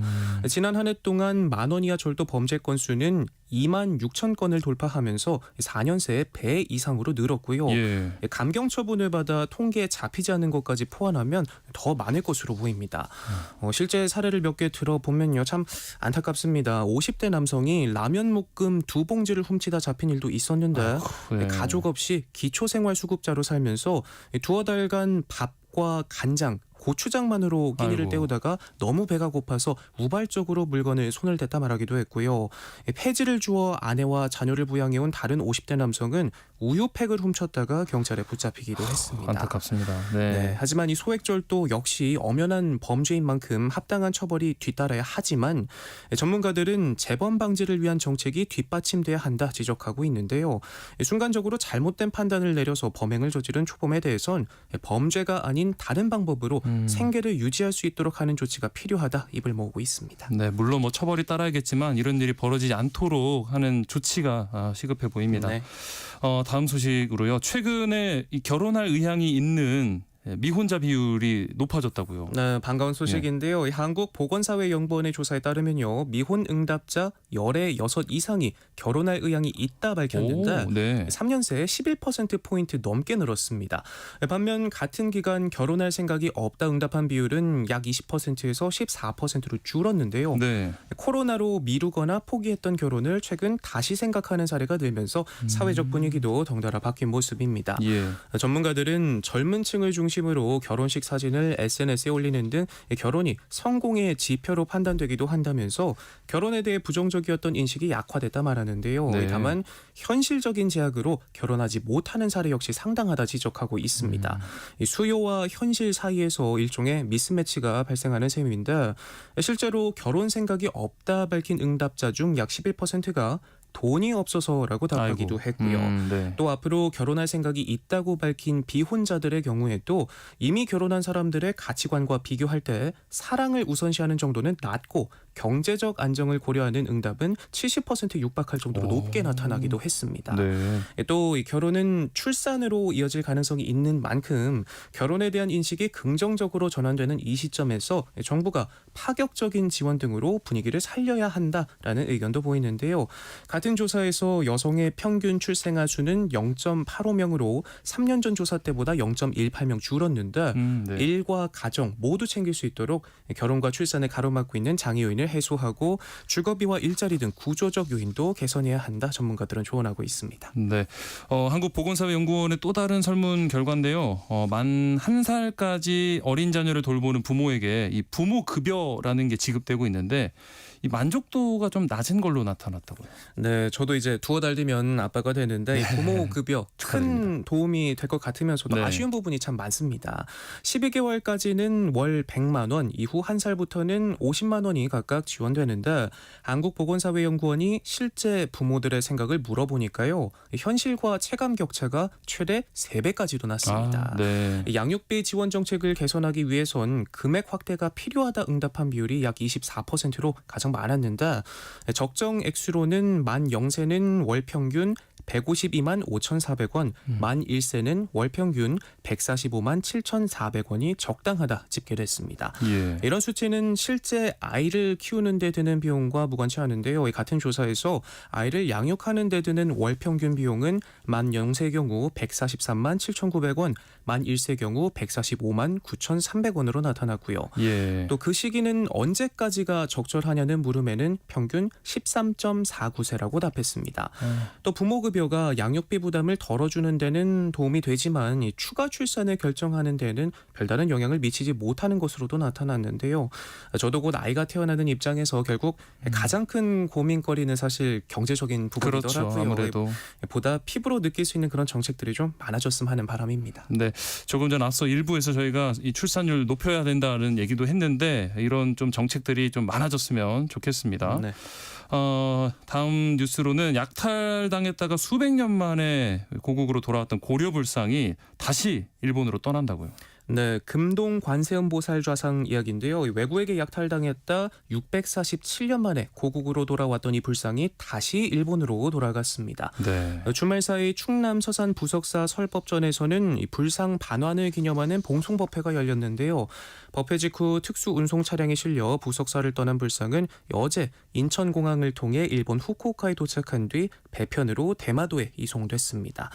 높이 50.5cm, 무게 38.6kg에 이르는 불상은 고려 말인 1330년쯤 부석사에 봉안됐지만 1378년 왜구의 침입으로 약탈당한 것으로 전해지는데요. 그동안 대마도 간논지에 머물던 불상은 2012년 도굴꾼들에 의해 고향으로 돌아왔고 이후 부석사와 간논지는 10년 넘게 소유권의 분쟁을 벌였는데 네. 대법원은 간논지 측에 손을 들어줬습니다. 아하. 불상은 올해 1월 간논지에 공식 반환됐지만 법요를 원한 부석사 요청에 따라 100일간 대여돼 있었는데 간논지에 하루 이틀 머문 뒤 보안이 철저한 스시마 박물관으로 옮겨져 보관될 예정이라고 하네요. 예. 부산에서 세계 라면 축제가 열렸는데 이게 혹평 속에서 결국에는 행사 기간도 다 못 채우고 막을 내렸다고요. 네, 라면 대신 화만 부글부글 끓는다는 후기까지도 나오는데 네. 오죽하면 파행으로 끝난 새만금 잼버리에 빗대 라면 잼버리라는 혹평까지도 나오고요. 네. 부실 운영 불똥이 후원 명단에 이름을 올린 부산시 의회와 장애인 연합회로까지 튀고 있습니다. 예. 이번 축제는 비영리법인 희망보트와 부산 지역 16개국은 장애인 지역 법인연합회에서 주최했는데요. 당초 축제가 열리는 열흘간 세계 15개국 2,200여 종의 라면 브랜드가 참여한다 홍보한 것과 달리 네. 농심라면 2종, 태국라면 5종만 참여하면서 관람객들로부터 문매를 맞았습니다. 너무 차이가 큰데요. 그렇죠. 네. 참가비 10,000원을 내고 축제를 찾은 시민들은 인터넷에 5점 만점에 0.7점의 평점을 주면서 혹평을 쏟아내고 있는데요. 후기를 몇 개 찾아보면 라면 없는 세계 라면 축제, 이 온수가 세수해도 될 정도로 미지근해서 그마저도 못 먹었다 같은 비판 글들이 쏟아졌고요. 네. 주최 측 홈페이지에는 참가비 결제 취소와 환불 요구가 잇따랐습니다. 네. 비판이 거세지자 주최기관인 희망보트는 사태를 수습하는 대신 잠적이라는 최악의 선택을 했는데요. 예. 대금을 받지 못한 축제 참여 업체들이 대부분 철수하는 바람에 사실상 축제는 조기에 막을 내렸고요. 축제가 파행하자 주최기관과 후원기관에 각각 이름을 올렸던 부산시 장애인 지역 법인연합회와 부산시의회에 비난의 화살이 쏟아지고 있습니다. 이에 양측은 행사 기획이나 운영에 전혀 관여하지 않았고 이름만 빌려줬다 해명하기도 했는데요. 또 공동주관사인 펜앤마이크 역시도 주최 측과 아무런 관계가 없고 이름만 빌려주고 광고 홍보 대행 계약을 했지만 돈도 못 받은 상황이라며 우리도 피해자다 주장하고 있습니다. 행사 준비나 뭐 운영이 좀 부족할 수는 있지만 이렇게 도피를 하고 잠적을 하는 거는 참 이해할 수 없는 행태네요. 네, 한편 고양시에서 3년치 하수도 요금 수백만 원이 한꺼번에 부과가 됐다고요. 네, 한 달에 7,000원이 채 안 되는 하수도 요금이 갑자기 135만 원이 나왔다면 기분이 어떨까요? 네. 고양시가 2천여 가구에 3년에서 10년치 하수도 요금이 누락된 걸 뒤늦게 발견했는데 부랴부랴 소멸시효가 지나지 않은 3년치 요금을 한꺼번에 부과하면서 주민들의 반발을 사고 있습니다. 네. 고양시 관계자는 공공하수관로 설치 시 구역별로 전산에 입력해서 요금을 부과해야 하는데 일부 구역이 누락됐다며 별도의 감면 규정이 없어 일단 요금을 부과했고 감면 가능성을 추가로 검토 중이다 밝혔는데요. 네. 주민 부담을 줄이기 위해 최대 36회 분할 납부 신청도 가능하다 안내하고 있지만 갑작스럽게 몇 년치 요금을 부과하자 불만이 이어지고 있습니다. 이게 진짜 뭐 몇천 원 조금만 놀라도 깜짝깜짝 놀라는 건데 100만 원 넘게 나왔다고 하면 그러니까요. 큰 충격이었을 것 같아요. 지난 주말에 발생한 사고 소식도 한번 살펴보겠습니다. 천안의 한 결혼식장에서 천장이 무너져 내린 사고가 있었다고요. 인명피해는 없었나요? 네, 지난 토요일 천안의 한 결혼식장에서 생긴 일인데요. 이 예식장 천장에서 석고보드 재질의 마감재가 떨어져 하객들을 덮쳤다고 합니다. 네. 이 사고로 현장에서 식사 중이던 하객 10여 명이 파편에 맞아 머리와 허리 등을 다쳐 병원으로 이송됐는데 네. 다행히 큰 부상은 아니라고 하고요. 논란 하객들은 긴급 대피했고 예식장 측은 천장이 무너진 연회장을 즉시 폐쇄했다고 합니다. 현재 경찰은 예식장 관계자와 공사업체 등을 상대로 자세한 사고 경위를 조사할 예정이라고 하네요. 네. 마지막으로 날씨 살펴볼까요? 지난 주말에는 좀 날이 쌀쌀했는데 오늘은 또 낮 기온이 많이 올랐네요. 네, 며칠 사이 날씨 변덕이 참 심했죠. 네. 오늘 아침까지만 해도 제법 서늘했는데 쌀쌀한 아침을 뒤로 하고 낮 동안 기온이 크게 오르겠습니다. 월요일인 오늘은 전국이 맑고 낮부터 온화한 서풍이 불어들면서 무척 따뜻해지겠는데요. 서울을 비롯해 곳곳이 25도 안팎으로 다소 더운 날씨를 보이겠고요. 일교차가 15도 안팎으로 크게 벌어지는 만큼 나가실 때 겉옷 꼭 챙겨 나가셔야겠습니다. 앞으로 남은 한 주 동안도 대체로 초여름 같은 날씨가 이어지겠습니다. 특히 모레까지 기온이 오름세를 보이겠고요. 다만 스승의 날인 목요일에는 서울 등 중북부와 남해안, 제주도에 비가 내리면서 더위가 잠시 주춤하겠습니다. 네, 오늘 말씀 잘 들었습니다. 지금까지 임선우 뉴스캐스터와 함께했습니다. 고맙습니다. 고맙습니다. 네, 여기서 노래 한 곡 듣고 이어가 보려고 하는데요. 아무래도 제가 오늘 세상의 모든 정보 진행 첫날이라서 그런지 PD님께서 이 곡을 선곡하신 것 같습니다. 2008년 발매된 이후 많은 사랑을 받은 곡입니다. 저도 많이 사랑하는 노래 김동률의 출발 들려드립니다. 오늘 점심 메뉴 추천. 귀로 듣는 푸짐한 지식 한 상 어떠세요? 세상의 모든 정보. 아나운서 임지용입니다. 청취자 여러분의 책장을 알차게 채워드리는 이다혜 북마크 시내 21 이다혜 기자 나와 계십니다. 안녕하십니까? 네, 안녕하세요. 네, 자 5월에는 기념일이 많아요. 어린이날, 어버이날도 있고 이번 주는 스승의 날이 있는데 오늘은 이 스승의 날에 읽을 만한 책 추천해 주신다고요? 네, 스승의 날 테마 책들을 골라보려고 하다 보니까 이게 제가 보통 어린이날 추천책은 어린이가 읽을 만한 책이거든요. 그렇죠. 스승님이 읽을 만한 책을 고르기 때문에 네. 스승이라고 하는 테마를 가지고 한번 같이 읽어볼 만한 책들을 골라보면 어떨까 정도로 생각을 했습니다. 그래서 스승이라고 얘기를 했습니다만 이제 한평생 반복될 어떤 배움이라는 것에 대해서 그리고 내 삶의 스승을 찾는 방법에 대한 이야기입니다. 보통 선생님이나 스승이라고 하면 학교에서 만나는 사람이라고 생각하잖아요. 네. 그런데 살다 보면 학교에서 만나는 사람 아닌데도 불구하고 내가 뭔가 배울 게 많은 사람을 만나기도 하고 그 사람이 꼭 나보다 나이가 많은 사람이 아닐 때도 있거든요. 맞아요. 네. 그래서 그런 배움의 자세 같은 것들에 대해서 얘기를 해보면 어떨까 생각을 하고 책을 골라봤습니다. 자, 그러면은 오늘 첫 번째 책은 어떤 책일까요? 유은실 작가의 나의 린드그렌 선생님이라고 하는 제목인데요. 네. 유은실 작가의 첫 번째 장편 동화입니다. 그래서 린드그렌이라고 하면 이름 자체가 어렵게 느껴질 수도 있는데요.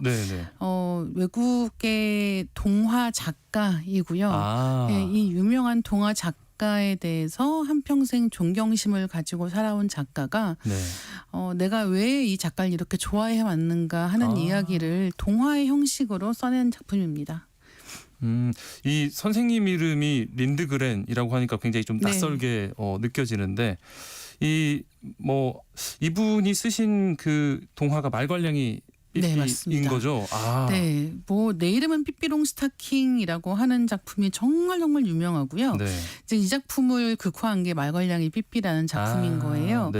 워낙 많은 분들이 어렸을 때 한 번쯤은 다 이 아스트리드 린드그렌이라고 하는 작가의 작품을 읽어봤을 텐데요. 사실 동화라는 게 흔히 그렇습니다만 작가 이름은 잘 모르는 경우가 많죠. 그렇죠. 네, 주인공 이름은 알고 있는데 맞아요. 작가 이름은 약간 낯설단 말이죠. 근데 이 아스트리드 린드그렌 같은 경우는 린드그렌의 이름을 딴 동화 문학상이 있을 정도로 굉장히 유명한 작가라고 보시면 될 것 같고요. 그렇군요. 그리고 저는 이제 이 책을 보면서 알았는데 저도 아스트리드 린드그렌 작가의 작품 중에서 사자왕 형제의 모험이라는 책을 굉장히 좋아했거든요.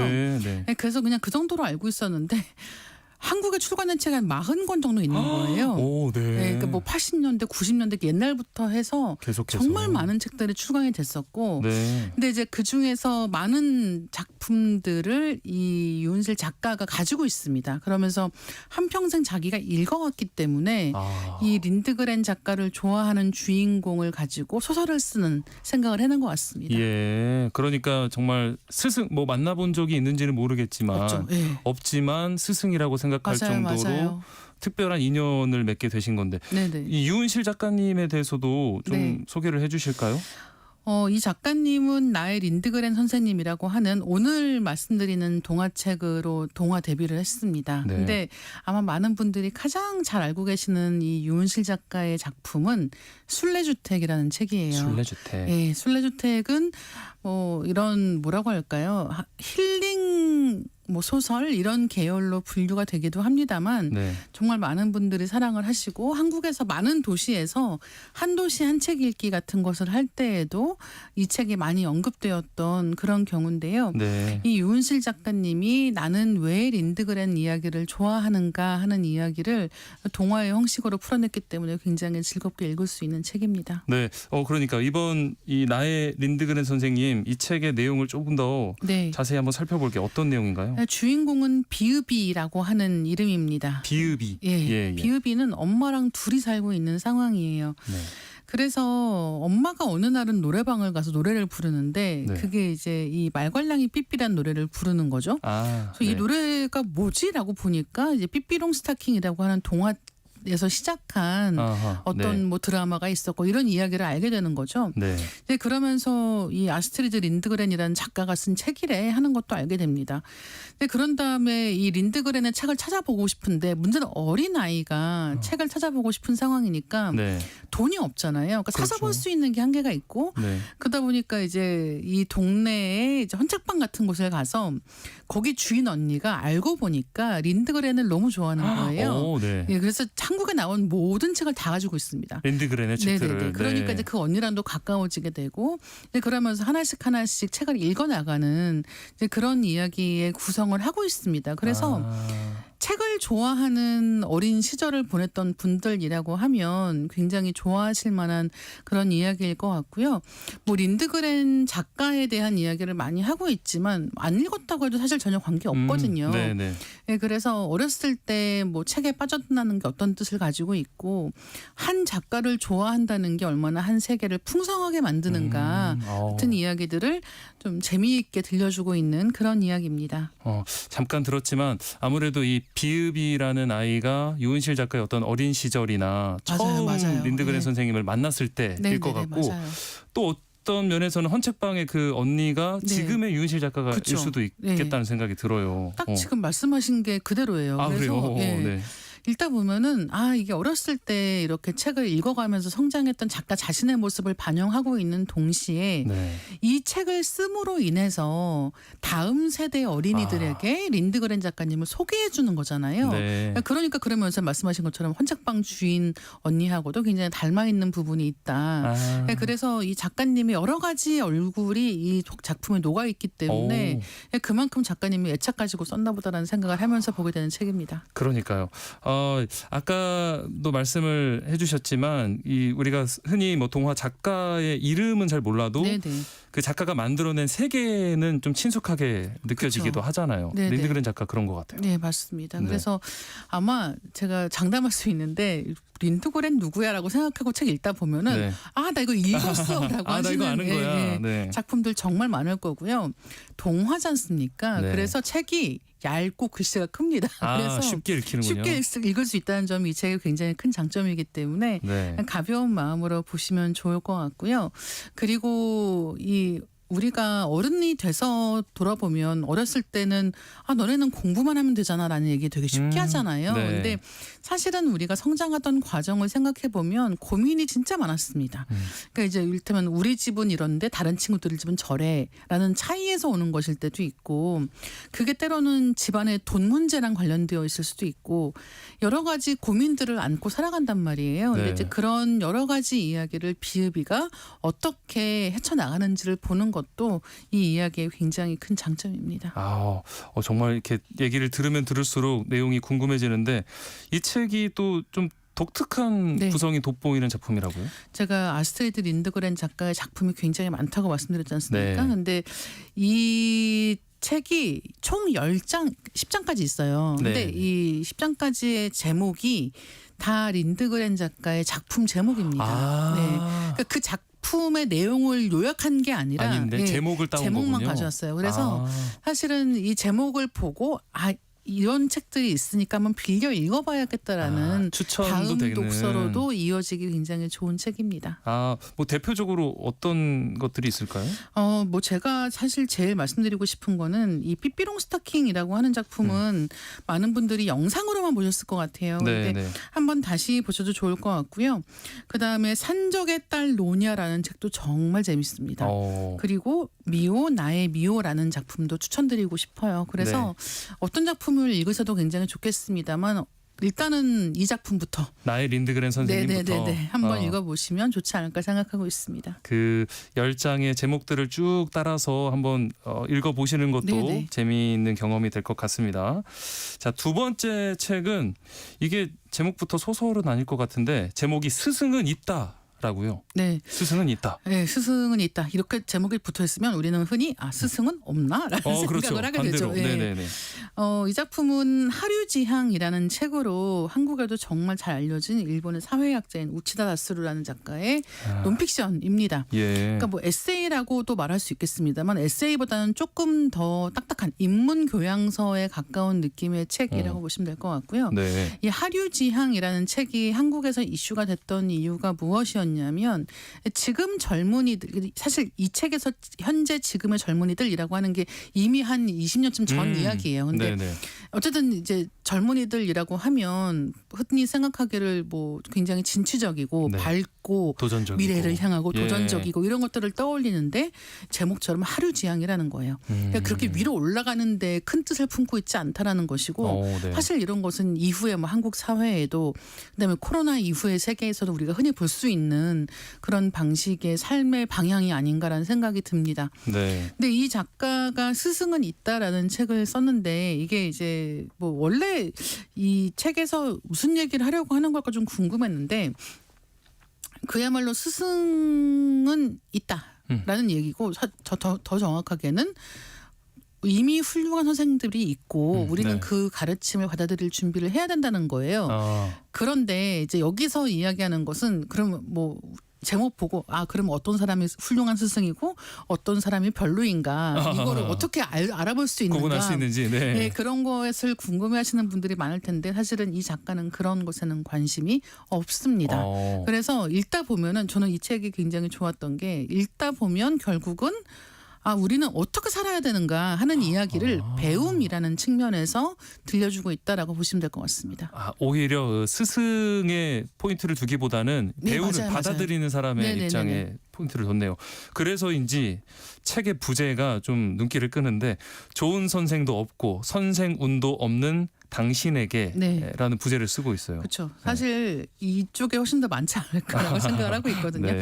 학창 생활 보내면서 아마 많은 분들이 어떤 분들은 나 언제 만났던 선생님 정말 좋았어. 정말 내 은사님이셔라고 하는 분들도 계실 것이고 또 어떤 분들은 나 그때 만났던 어떤 선생님 때문에 나 너무 힘들었어라는 경우도 있단 말이에요. 굉장히 많은 분들을 만나게 되고 그들 중에서 어떤 분들은 너무 좋았다. 내가 많은 것을 배웠다라는 분류로 또 다른 분들은 너무 힘들었다. 정말 그분 때문에 내 인생 힘들었다라는 분류로 나뉠 것 같습니다. 근데 이제 그렇다고 해서 우리가 살면서 배울 수 있는 기회들을 놓치기엔 너무 아깝다는 거예요. 그리고 분명히 좋은 선생님은 있다라는 이야기를 이 책은 강조해서 반복해서 하고 있습니다. 그래서 이 책을 보시면 일단은 아까 말씀해 주신 것처럼 우리는 어떻게 배움의 자세를 가져갈 것인가라는 그런 측면에 눈길이 가는데요. 제가 이 책에서 나오는 에피소드들 중에서 장량이라고 하는 중국 뭐 한나라 때 사람인가 이런 사람 이야기가 있습니다. 이 사람이 뭔가 그런 무공 비법을 배우기 위해서 스승님 아래에서 정말 온갖 잡다한 일을 다 한 거예요. 근데 이 선생님이 아무것도 안 알려주는 겁니다. 잡일만 시켜요. 근데 어느 날 이제 길에서 저쪽에서 스승님이 오시는 거예요. 예, 예. 근데 그 스승님이 말을 타고 오다가 한쪽 신발을 떨어뜨렸다는 거예요. 네. 그래서 부랴부랴 가서 신발에 신겨드린 거죠. 네네. 그리고 이제 며칠이 지났는데 이번에도 또 선생님이 이제 말을 타고 오시다가 이번에는 양쪽 신발을 떨어뜨린 거예요. 네. 네.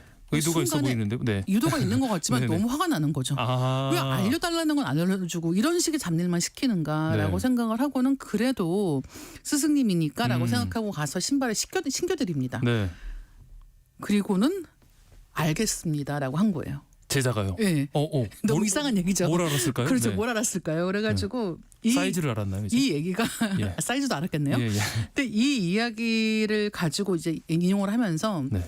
그러니까 이 이야기가 들려주는 게 무엇이냐. 우린 이 말을 듣고는 다 그럼 뭘 알았다는 걸까 이게 되게 궁금하잖아요. 네, 네. 근데 이 이야기가 알려주는 것은 가르치는 데에 중요한 게 있는 게 아니라 배우려는 태도에 중요한 게 있는 것이고 이 네. 사람은 무공 비법을 배운다라는 생각만 하고 있기 때문에 그렇죠.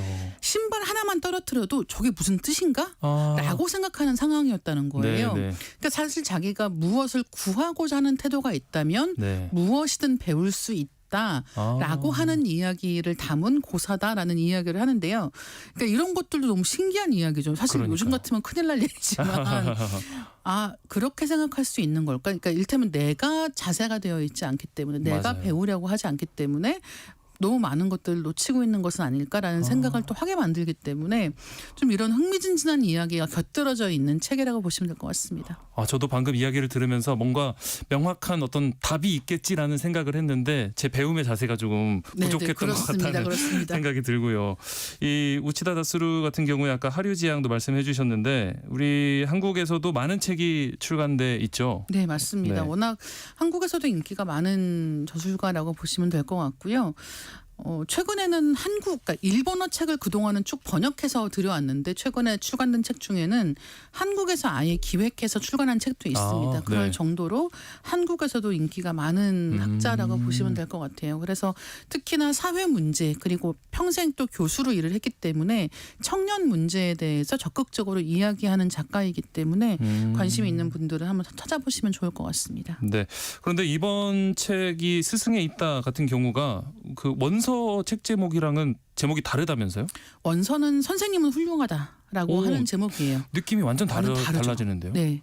그래서 이제 선생님은 훌륭하다는 이미 가치 판단이 끝난 거잖아요. 네, 네. 그리고 사실 스승은 있다는 아까 말씀드린 것 같이 스승 없다는 얘기인가라는 오히려 예. 반문을 불러온다는 점에서 두 제목이 약간 뉘앙스가 다릅니다. 근데 이 책 제목에 대해서는 작가가 서문에서 조금 자세하게 설명을 하고 있는 부분이 있는데요. 네. 그러니까 자기는 지금 이 좋은 스승, 나쁜 스승 판별법을 쓰라고 하는 게 아니다. 그러니까 선생님은 훌륭하다는 거예요. 이미. 그리고 이제 우리가 거기서 무엇을 배울지를 어떻게 알아갈 것인가 하는데 좀 더 초점을 맞추고 있다라는 이야기를 하고 있고요. 네. 당연하게도 이 스승이라고 하는 게 선생님 사람만 뜻하는 게 아니라 책을 뜻하기도 합니다. 그렇죠. 예, 그렇죠. 그래서 읽기와 쓰기에 대한 이야기도 책에 같이 언급이 되어 있는데 그런 부분도 굉장히 좋았습니다. 정말 지나가던 사람의 어떤 행동, 말 한마디에서도 배울 게 있을 수 있으니까요. 네. 그러면 이 책에서 말하는 이 선생님의 존재 그리고 교육의 중요성이라면 어떤 걸까요? 요즘 교육 현장에 대해서 한국에서도 진짜 많은 말들이 있죠. 근데 네. 여기서도 이제 그런 얘기가 나와요. 그러니까 예를 들면 요즘에는 모든 사람이 태어날 때부터 소비자라는 거예요. 그러니까 학교 가서도 배우려고 하는 게 아니라 소비자 마인드로 선생님을 대하는 경우들이 있다는 겁니다. 그러니까 예를 들면 그런 얘기 들어보신 적 있을지 모르겠는데 실제로 이제 그런 인터넷 게시판 같은 데를 보면 그런 얘기를 하는 거예요. 학교 대학교 같은 경우는 특히나 수업료가 비싸지 않습니까? 네, 그러면 네. 이게 얼마인가? 이제 수치로 그걸로 계산을 하고 네. 그리고 내가 이 수업을 들었을 때 가성비를 뽑을 수 있는가 네. 하는 방향으로 생각하는 경우도 있다는 거예요. 맞아요. 네. 이게 언뜻 보면 합리적으로 보일 수도 있는데 사실 우리가 배운다라고 하는 게 비단 이후에 돈이 얼마가 될까만 가지고 이야기할 수 있는 건 아니거든요. 그렇죠.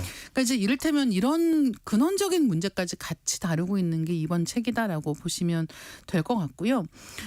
이 책에서 얘기하는 굉장히 좀 흥미로운 포인트가 있는데 세상이 빈곤하고 그러니까 생활이 빈곤하고 가난할 때는 공교육이 그러니까 가능하다는 거예요. 가능하다. 네. 예. 그러니까 가난한 아이들을 제대로 키우지 않으면 사회가 위험하다는 위기의식이 있기 때문에 가능하다라는 이야기입니다. 근데 오히려 세상이 풍족해지면 이 교육은 별것 아닌 것 취급을 받게 되고 이제 그러면서 이 스승에 대한 태도들도 변해가는 게 아닌가라는 식의 언급을 하는 게 있는데요. 그런 것들은 이 책에서 이야기하는 게 다른 나라의 이야기라고만 생각하는 게 아니라 한번 새겨볼 만한 그런 부분이 아닌가라고 생각했습니다. 뭔가 이렇게 말씀을 들으면서 책 소개를 들으면서 다시 뭐 동심의 세계로 순수했던 때로 뭔가 돌아가야겠다는 네. 생각이 잠깐 들었습니다. 오늘은 스승의 날에 읽을 만한 책들에 대해서 알아봤는데요. 다음 주 월요일에도 이다혜 기자가 찍어놓은 북마크 공유해드리겠습니다. 오늘 말씀 고맙습니다. 네, 감사합니다. 네.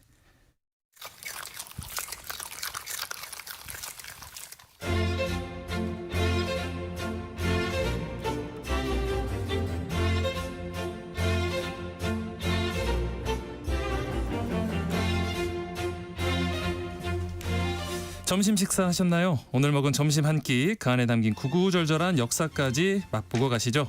흥미진진 음식 역사 한 끼실록 이용재 음식평론가와 함께합니다. 안녕하십니까? 네, 안녕하세요. 음식평론가 이용재입니다. 네, 오늘은 어떤 얘기 들고 오셨을까요? 네, 혹시 아나운서님 최근에 언제 껌을 씹어보셨나요? 껌이요? 껌을 글쎄요. 언제 마지막으로 씹었는지도 잘 생각이 안 나네요. 역시 그렇죠. 네. 사실 저는 이제 좀 이를 조심해서 관리해야 될 필요가 있어가지고 껌처럼 계속 씹어야 하는 음식을 먹지 않고 있거든요. 네네. 네, 그러니까 이게 비단 이제 이런 상황이 아나운서님이나 저만의 상황은 아닙니다. 네. 물론 이제 지금 이 방송을 운전하시면서 들으시는 분들, 이를테면 택시나 버스 기사님 이런 분들이라면 이제 졸음을 이기시기 위해서 그렇죠. 껌을 상시 비치하고 씹는 분들도 계시겠죠. 네. 하지만 전반적으로 보면 껌이 예전만큼의 인기를 누리지는 못하고 있어요. 뭐 지금이야 그런 처지입니다만 잘 살펴보면은 워낙 현대식품공업의 성취랄까요. 그런 상징적인 의미가 있기 때문에 오늘 뭐 껌 이야기 좀 해볼까 합니다. 그러니까요. 아니 방금 질문을 주시니까 한번 곰곰이 생각을 해봤는데 제 돈 주고 껌 사본 게 언젠지 기억이 안 나거든요. 요즘 얼마나 하나요, 껌? 네. 요즘 뭐 한꺼번에 얼마나 많이 사시는가 즉 개수에 따라서 달라지긴 하는데요. 한 통에 이제 대략 1,000원에서 1,200원 정도. 껌이요? 네, 그렇습니다. 많이 비싸졌네요. 네네네. 야, 그러면은 요즘에 제가 주변에서도 보면 껌 씹는 모습을 보기가 좀 어려워진 것 같은데 판매량도 좀 영향이 있었을까요? 그렇습니다. 사실 이제 껌의 판매량은 지난 10여 년 동안 꾸준히 하락세였습니다. 그나마 사실은 코로나 팬데믹 시국이 전 세계적으로 오랜만에 찾아온 껌의 대목이었다고 합니다. 이제 사람들이 집에만 있어야 하고 이러니까 무료하기도 하고 또 답답하기도 하고 그래서 이제 껌을 다시 찾은 모양이에요. 그래서 이제 한 편의점 프랜차이즈의 자료를 보면요. 껌이나 캔디, 젤리 등 입에 넣고 빨거나 씹어먹는 그런 과자류 있잖아요. 이들 가운데 껌의 판매 비율이 2019년 20.4%였다고 합니다. 그런데 이제 팬데믹 시국이 엔데믹 즉 이제 코로나가 일상의 질환으로 격화되면서 다시 2022년 11.2%까지 떨어졌죠. 절반으로 떨어졌어요. 네네네. 이후 뭐 다시 약간 오르기는 했습니다만 거의 그 수준에서 맴돌고 있습니다. 뭐 다른 편의점의 자료를 보아도 2022년 12.1%에서 2023년 13.3%로 소폭 늘었다가 2024년 다시 12.1%로 떨어졌습니다. 전반적으로 이제 껌 시장이 축소되었다고 볼 수 있는 거죠. 실제로 수치를 보면 2003년에 5천억 원대였던 껌 시장 규모가 20년 만에 1천억 원대로 쪼그라들었다고 합니다. 아니 그러면은 이게 뭐 우리나라만 그런 걸까요? 아니면 다른 나라도 상황이 비슷할까요? 뭐 전 세계적으로 그런 것 같습니다. 이제 옆 나라 일본의 사례만 봐도요. 작년이죠. 2024년 3월. 굴지의 식품회사인 메이지사라고 있는데요. 무려 26년 동안 판매해왔던 껌인 키시리슈와 뿌띠껌의 판매를 종료했습니다. 이 메이지사의 매출을 보면요. 2022년 껌 매출이 20억 엔. 그러니까 약 180억 원이었거든요. 야, 그 정도면 큰 금액 아니냐 이렇게 말씀을 하실 텐데 사실 가장 잘 팔렸던 2007년 그러니까 뭐 그 15년 전에는 260억 엔, 약 2,347억 원어치를 팔았습니다. 매출이 뭐 15년 만에 무려 92%나 줄어든 거죠. 사실 이게 뭐 일본만의 얘기가 아니고요. 전 세계적인 추세입니다. 시장 조사 기관인 유로모니터에 의하면 2023년 세계 껌 판매량이 160억 달러, 약 21조 6,600억 원으로 전년 대비 고작 5% 늘었다고 합니다. 그리고 이제 팬데믹 전인 2018년과 비교하면 10%나 낮은 수치고요. 아니 그러면은 예전에는 정말 껌 씹는 사람도 많고 인기가 많았는데 왜 지금은 이렇게 예전만큼 쉽지 않게 된 걸까요? 글쎄요. 업계에서는 여러 갈래로 분석을 하고 있는데요. 일단 전 세계적으로 설탕 섭취를 줄이려는 추세가 껌 소비에도 영향을 미쳤다고 보고 있습니다. 물론 이제 대체 감미료를 쓴 제품들도 있지만 선택지도 많지 않고 무엇보다 이제 제 맛이 아니다. 그렇죠. 맛이 다르죠. 맛이 다르죠. 이렇게 생각하고 소비를 안 하는 거죠. 한편 이제 껌의 대체제 또한 상당히 다양해졌죠. 우리가 이제 졸음을 쫓을 때뿐만 아니라 식사 후 입냄새를 우려해서도 껌을 씹어오지 않았습니까? 그렇죠. 그런데 요즘은 이제 가글액도 있고 민트, 사탕, 젤리 등의 제품들이 매우 다양하게 나오고 있죠. 그리고 이제 마지막으로 껌의 처리 문제가 참 골치였습니다. 맞아요. 네네. 지금은 사실 사람들이 껌을 잘 안 씹으면서 지난 30년 동안 판매가의 1.8%를 부과해왔던 껌의 환경 부담금도 2024년 7월 폐지했습니다. 없어졌어요. 네네네. 한 20년 전만 하더라도 지하철역 같은 공공장소에 그냥 씹다 뱉어버린 껌이 막 이렇게 바닥에 시커멓게 들러붙어 있었죠. 맞아요. 그래서 이제 청소하시는 분들이 고생을 한다. 그래서 잘 싸서 버리자.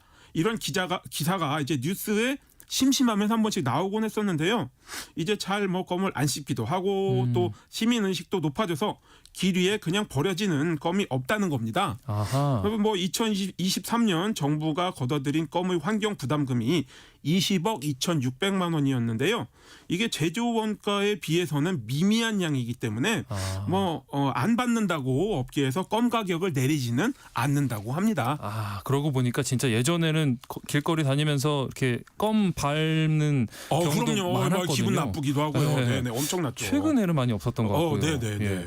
그리고 사실 한때 뭐 영화도 그렇고 각종 미디어에서 이 불량 학생을 묘사할 때 뭐 껌 씹는 뭐 학생 이렇게 묘사를 많이 했었는데 그렇죠. 네네네. 요즘은 또 그렇게 다루지도 않는 것 같아요. 네, 그렇습니다. 이제 뭐 학창 시절에 돌아보면 수업 시간에 껌 씹으면 뭐 건방지다고 혼도 엄청 많이 났죠. 큰일 났죠. 대학 시절에도 그랬습니다.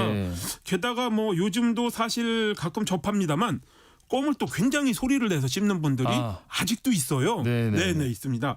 그런 모습들이 껌의 부정적인 이미지를 풀어넣었죠. 한때는 뭐 이런 이미지가 문화적 상징으로 쓰이기도 했습니다. 이제 1990년대에 뭐 오우삼의 페이스 오프 같은 영화로 이제 사실 재기에 성공했던 존 트라볼타라는 배우가 있죠. 사실은 그가 원래 청춘 스타 아이돌 이런 이미지였습니다.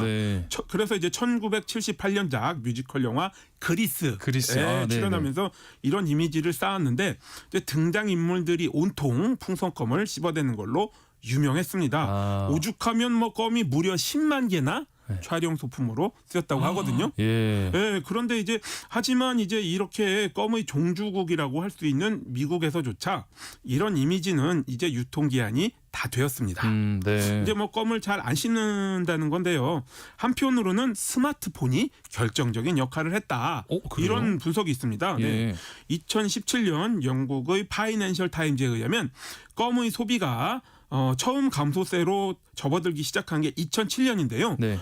바로 애플이 스마트폰인 아이폰을 내놓은 해죠. 그러니까 요즘 뭐 다들 그러듯 이제 시간을 죽이기 위해서 스마트폰 들여다보시지 않습니까? 이러면서 이제 껌의 인기가 자연스레 사그라들기 시작했다. 이런 분석을 하는 거죠. 사실 심심할 때 좀 친구가 되는 게 껌이었는데 그렇습니다. 이제는 스마트폰이 있으니까 네네네. 이렇게 껌의 시대가 좀 저물어가고 있는 거네요. 우리가 사실은 근데 껌의 이 역사를 살펴보면 네. 꽤 많이 거슬러 올라가서 신석기 시대까지 간다면서요? 네네 그렇습니다. 네. 사실 우리가 껌이 아니더라도 뭐 심심하면 오징어 다리를 씹는다 뭐 이런 이야기를 하고 네. 실제로 뭐 드시기도 하잖아요. 그렇죠. 네. 인간이 무려 신석기 시대부터 껌을 뭐 심심해서 씹었다고 합니다. 네. 그것도 이제 치아 청결껌의 이미지로 유명한 핀란드에서 발견되었는데요.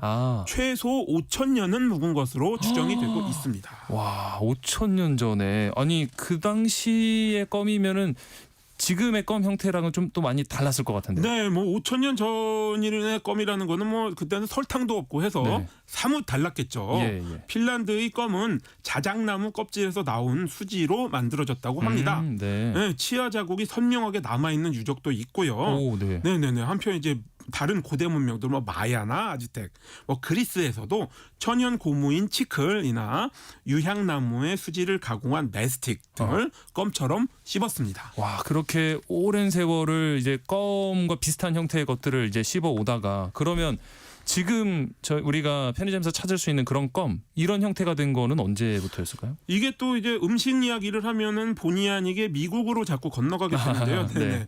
우리가 지금 씹는 껌은 미국에서 대략 1840년대 말 정도의 형식을 잡게 됩니다. 네. 뭐 그것도 200년 가까이 되네요. 네. 미국 북동부 뉴잉글랜드주에 정착한 영국인들이 미국 원주민이 씹은 가문비 나무 수액의 수지를 흉내내 껌을 제조한 게 시초였죠. 예. 1850년대에는 석유에서 추출한 파라핀을 쓴 껌이 개발돼서 천연 고무 재료 제품보다 더 인기를 많이 끌게 됩니다. 네. 단물이 빠지면 설탕을 계속 퍼먹으면서 네, 껌을 씹는 그런 문화도 있었다고 그래요? 하네요. 네네. 이러던 껌이 이제 1860년대에 본격적으로 요즘 나오는 것처럼 자리를 잡습니다. 멕시코에서 나오는 고무수액을 굳힌 치클 덕분인데요. 네. 멕시코의 전 대통령 안토니오 로페즈 데 산타안나가 뉴욕의 토마스 애덤스에게 이 치클을 보냅니다. 이제 원래는 이게 수액인데요. 네. 굳히면 껌의 원료로 딱 좋은 질감과 탄성을 품어서 원래는 이제 고무의 대체품 개발을 하라고 보내줬지만 애덤스가 이걸로 껌을 개발을 한 거죠. 네. 그래서 1871년 애덤스 뉴욕 추인껌이 출시되었습니다. 그리고 시쳇말로 대박을 쳤죠. 와, 근데 이게 재밌는 것은 네. 그래서 이제 애덤스는 껌을 팔아서 벼락부자가 되었는데요. 네. 정작 치클을 주기도 하고 이를 이제 씹는 모습을 보여줘서 사실 큰 공헌을 한 산타안나에게는 아무런 이익도 안 돌아갔다고 합니다. 아이고. 예. 예, 그리고 1884년 블랙잭, 1899년 치클렛이라는 제품들이 시장에 등장을 하면서 껌의 시대가 본격적으로 열렸습니다. 산타안나는 많이 배가 아프겠네요. 그렇죠. 그런 가운데 이제 미국 시카고 지금 막 선출된 천주교 교황이 이곳 출신이라고 이제 난리가 지금 그렇죠. 나는데, 네. 원래 시카고가 사실은 껌의 본산이라고 본산이기도 합니다. 네. 그 리글리라는 기업이 있어요. 그래서 1891년에 아직도 팔리는 스피어민트 등의 껌을 하기 시작했는데요. 원래 이제 과테말라 등에서 치클을 수입해 쓰다가 1950년대에 접어들면서 이 원산지의 시국이 불안정해지기 시작을 합니다. 네. 그래서 이제 1963년에 천연 고무 치클의 대용품인 합성 고무를 쓴 껌을 출시하기 시작을 했던 거죠. 예. 지금 형태의 본격적인 추인검이 나온 것도 꽤 되긴 했는데. 그렇습니다. 그러면 우리나라에서는 네네. 언제부터 이 껌을 씹었을까요? 우리나라 같은 경우는 아무래도 일제 강점기에 최초로 껌이 들어왔습니다. 네. 태평양 전쟁 말기에 일본이 물자 부족에 시달리면서 오늘날 껌의 원료인 초산 비닐 수지를 개발을 했습니다. 네. 이걸로 만든 껌을 처음으로 맛보게 되었는데요. 당시에는 심지어 치아 청결을 위한 건강식품으로 여겨지기도 했습니다. 네. 1920년대쯤에는 이제 껌에 먹는 법을 설명해야 할 정도로 신기한 대접도 받았죠. 네. 과자처럼 씹어 삼키지 말고 최대한 입에 넣고 오래 씹는 것이다. 이런 요령이 돌았다는 거죠. 그렇죠. 처음 접하면은 이게 어떻게 씹는지조차 네네, 또 삼킬 수도 있고요. 그렇죠. 그러면 이때까지는 계속 이제 수입을 했을 테고 우리 기업이 처음 만든 국내산 껌은 뭐였을까요? 네네. 그래서 우리가 이제 일본 껌을 먼저 맛봤고요. 네. 또 이제 이후에 한국 전쟁을 통해서 미국 껌도 좀 씹었습니다. 예. 그러니까 이제 껌에 익숙해져서 국산화를 하고 싶었습니다만 이게 또 쉽지가 않았습니다. 예. 전후에 아무래도 상황이 열악하니 제대로 씹히는 껌을 생산할 기술력이 없었죠. 네. 그러다가 1956년 국산 껌이 최초로 출시되었는데요. 혜태 제과의 혜태 풍선껌이었는데 네. 이게 뭐 송진 냄새도 좀 나고 아하, 질감도 처음에는. 매끄럽지 네. 않았다고 합니다. 예. 하지만 이제 일본에서 제조 시설 및 자동 포장기들을 도입을 해서요. 1959년 품질이 개선된 슈퍼민트를 출시했고요. 네. 1966년에는 담배 모양의 시가껌을 출시했는데 이게 뭐 금연 보조용이라는 기능성 마케팅을 해서 유사품이 30종이나 난립을 했다고 합니다. 예. 그러니까 국내산 첫 껌은 이 H사가 만들었는데 네네, 그렇죠. 사실 저는 그 우리나라 껌 하면은 L사 네, 제품들이 네네, 많이 그렇습니다. 떠오르거든요. 그렇습니다. 국내 최초 생산 껌 최초 생산은 H사 말씀처럼 예. 했습니다만 본격적인 주도권은 L사가 잡았죠. 예. 사실 뭐 이제 L사는 1947년부터 일본에서 껌을 생산했기 때문에 엄청나게 큰 경험을 쌓았습니다. 더 먼저네요. 네, 그렇죠. 어느 정도였냐면요. 앞서 말씀드린 미국의 원조 껌 리글리사가 1956년 일본에 진출을 했는데요. 네, 무려 10년 동안 롯데와 경쟁을 했습니다만 L사와, 롯데가 L사가 우위를 점하고야 말았습니다. 뭐 이런 경험을 바탕으로 이제 1967년 한국 L사를 설립해서 본격적으로 국내 시장 공략에 나섰죠. 그래서 이제 뭐 주시 민트껌, 쿨 민트껌 등 6종의 제품을 한꺼번에 출시를 했습니다. 예. 그리고 이제 자일리톨 이전에 L사의 대표 상품 3총사로 자리를 잡은 주시 후레쉬, 후레쉬 민트, 스피아 민트를 출시를 했고요.